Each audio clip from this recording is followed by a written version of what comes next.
కోడుమూరు నియోజకవర్గం Telugu Desam party legal cell chief adviser Sepuri Vijayamohan Metro టీవీతో మాట్లాడారు. నియోజకవర్గంలో సంబంధిత నోడల్ అధికారిని సంప్రదించి వాహనాలకు అనుమతులు, నియోజకవర్గంలో ప్రచారాలు నిర్వహించేందుకు అనుమతులు ఇచ్చిన ఎన్నికల కమిషన్ అధికారులకు ప్రత్యేక కృతజ్ఞతలు తెలిపారు.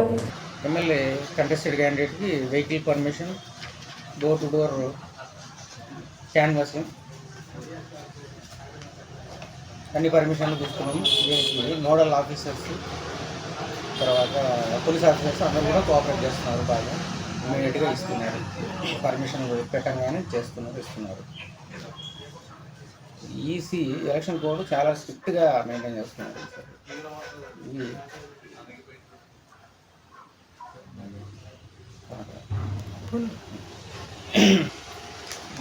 అప్లికేషన్స్ 19 అప్లికేషన్స్ ఉన్నాయి.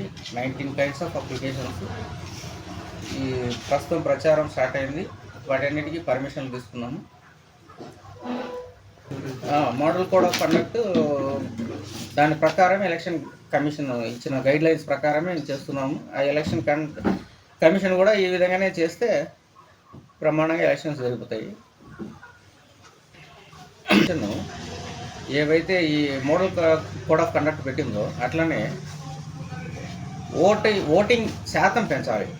ఓటర్లు ఓట్లు వేసేదానికి బూతులలో ఒక ఫ్యామిలీలో 4 ఉంటే 4 బూతులలో పడుతున్నాయి, వాళ్ళకి డివైడ్ అయిపోతున్నాయి. అట్లా కాకుండా ఆర్డీఓ గారు దాన్ని కోఆపరేట్ చేస్తామని చెప్పినారు. ఆయన కూడా చెప్పడం జరిగింది. ఆయన చేస్తామని చెప్పినారు. TDP legal cell assembly Kodumuru constituency legal cell chairman.